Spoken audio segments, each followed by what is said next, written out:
Hello everyone, स्वागत है आप सभी का इस चैनल पे। और आज के इसमें वीडियो में एक बहुत ही इंटरेस्टिंग टॉपिक के बारे में बात करने जा रहे हैं कि स्टॉक मार्केट में किसे इन्वेस्ट करना चाहिए और किसे इन्वेस्ट नहीं करना चाहिए। स्टॉक मार्केट हर किसी के लिए नहीं है, आई एग्री। स्टॉक मार्केट में हर कोई प्रॉफिट नहीं बनाता है, still I agree. Stock market में कोई भी प्रॉफिट नहीं बनाता है, इस बात पर हम डिसएग्री करते हैं। स्टॉक मार्केट में 90% लोग लॉस में होते हैं। इवन ये भी बात सही है बहुत हद तक, क्योंकि कंट्रोल नहीं होता लोगों को खुद पे, लोगों को खुद के डिसीजंस पे कंट्रोल नहीं होता। तो स्टॉक मार्केट एक गैम्बलिंग से ज़्यादा हो गया है। ये क्यों हुआ है, इसमें क्या क्या चीज़ें हैं, किसे इन्वेस्ट करना चाहिए स्टॉक मार्केट में, किसे इन्वेस्ट नहीं करना चाहिए। अगर आप एक इन्वेस्टमेंट प्लान लेकर स्टॉक मार्केट में इन्वेस्ट कर रहे हैं तो ये वीडियो आपके लिए है। आपको समझ में आ जाएगा नेक्स्ट 3 मिनट के अंदर कि आपको स्टॉक मार्केट में इन्वेस्ट कब करना चाहिए और आपको करना चाहिए या नहीं करना चाहिए। तो बेसिकली स्टॉक मार्केट में वो सारी कंपनीज लिस्टेड होती है जिसका बिजनेस बहुत फिनोमिनल काम कर रहा होता है। ये सबसे पहला क्राइटेरिया होता है कंपनीज को लिस्ट करने के लिए।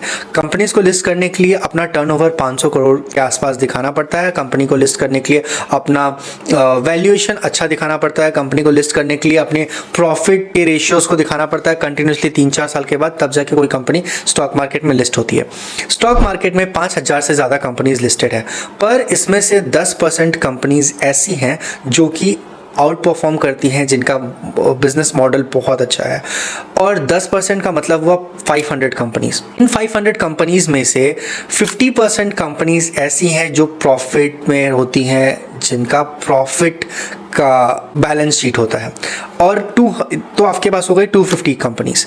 250 कंपनीज में से 50% कंपनीज ऐसी हैं जो इंडिया की फॉर्चून कंपनीज हैं और जिनसे इंडिया का इकोनॉमिकल कंडीशन चलता है। इंडिया का जो भी इकोनॉमिक्स है, इंडिया का जो भी ग्रोथ है, जो भी जीडीपी है, ये सारी की सारी जीडीपी ये 50% मीन्स 125 कंपनीज रन कर रही हैं। तो इंडिया का जो जीडीपी है वो उसका 90% जो हिस्सा होता है वो ये 125 कंपनीज के पास है, टॉप 125 कंपनीज। और ऑब्वियस सी बात है, जब ये टॉप 125 कंपनीज का प्रोडक्ट आप तक पहुंच रहा है और आप इसी प्रोडक्ट को यूज़ कर रहे हैं, अगर आप अपने घर में फूड प्रोडक्ट की बात करें, अगर आप घर में मैगी खाते हैं या आटा खाते हैं या कोई भी लेट्स से सॉल्ट खाते हैं आप डेली बेसिस पे, शुगर खाते हैं, तो इन सारी चीज़ों का ये कहीं से कहीं प्रोडक्शन हो रहा है और ये प्रोडक्शन आप तक पहुंच रहा है, ये प्रोडक्ट, और उस प्रोडक्ट के बदले में आप पैसे देते हैं और कंपनी पैसे अर्न कर रही होती है। ये सिंपल सा लॉजिक है। आप एक कपड़े पहनते हैं, उसका ब्रांड है, शूज़ का ब्रांड है, फूड का ब्रांड है, हर चीज़ का ब्रांड है, राइट। इवन आप इलेक्ट्रॉनिक गैजेट यूज़ कर सकते हैं, उन सब का भी ब्रांड ऑलरेडी अवेलेबल है। इन सब के बदले इन सारे प्रोडक्ट को आप यूज़ करते हैं और उसका शेयर ऑफ लिस्टेड है शेयर मार्केट में।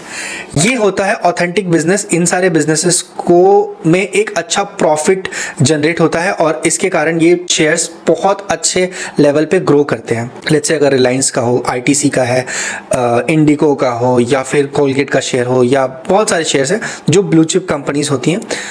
ये बाइफर्केशन हो गया शेयर मार्केट में, शेयर कैसे लिस्ट होता है और कहाँ होता है। अब आपको समझ में आएगा कि शेयर में इन्वेस्टमेंट करना चाहिए या नहीं करना चाहिए। सबसे पहली बात कि अगर शेयर में आप इन्वेस्टमेंट कर रहे हैं तो उसका बहुत सारा मीडियम है, ऐसा बिल्कुल नहीं है आप डायरेक्टली गए अपना ब्रोकिंग अकाउंट ओपन करके और डायरेक्टली आप शेयर में इन्वेस्ट करें, ज़रूरी नहीं है। अगर आपके पास टाइम नहीं है तो आप एक mutual fund, blue chip mutual fund या ऐसे म्यूचुअल फंड जिसका एक्सपेंस रेशियो बहुत कम होता है और बहुत अच्छे रिटर्न्स दे सकते हैं, वैसे upper mid like large cap mutual fund में आप इन्वेस्ट करके एक अच्छा डिसेंट सा रिटर्न अर्न कर सकते हैं एफडी से ज़्यादा। वो भी 30% म्यूचुअल फंड है। 70% म्यूचुअल फंड भी इंडेक्सेस को बीट नहीं करते हैं। इंडेक्स क्या होता है वो हम आपको समझाते हैं कि लेट्स से अगर आप म्यूचुअल फंड में इन्वेस्ट नहीं करना चाहते हैं तो आप शेयर मार्केट के इंडेक्स में इन्वेस्ट कीजिए। शेयर मार्केट का इंडेक्स क्या होता है? निफ्टी 50। निफ्टी 50 में शेयर मार्केट से 50 बेस्ट शेयर्स को सेलेक्ट करके उनका बकेट बनाया जाता है और उस बकेट को मॉनिटर किया जाता है। वो अगर निफ्टी 50 का ट्रेड ऊपर जाता है तो आज समझ में आता है कि शेयर मार्केट अच्छा परफॉर्म कर रहा है, अगर नीचे जाता है तो समझ में आता है शेयर नीचे गिर रही है। तो बेसिकली शेयर मार्केट का मॉनिटरिंग पैरामीटर होता है निफ्टी 50, सेंसेक्स या निफ्टी जूनियर 50। ये सारे के सारे इंडेक्सेस फंड होते हैं। इंडेक्स फंड में अगर आप इन्वेस्ट करते हैं तो आपको एक अच्छा रिटर्न देखने को मिलेगा विदाउट एनी प्रॉब्लम, और ये गारंटीड रिटर्न है। अगर आप इंडेक्स फंड में इन्वेस्ट करके एक अच्छा लमसम अमाउंट तक इन्वेस्ट करते हैं और रेगुलर इंटरवल पे इन्वेस्ट करके एक अच्छा रिटर्न आप देखेंगे at the end of the year और 4 या 5 साल के बाद, तो आपको अच्छा रिटर्न देखने को मिलेगा।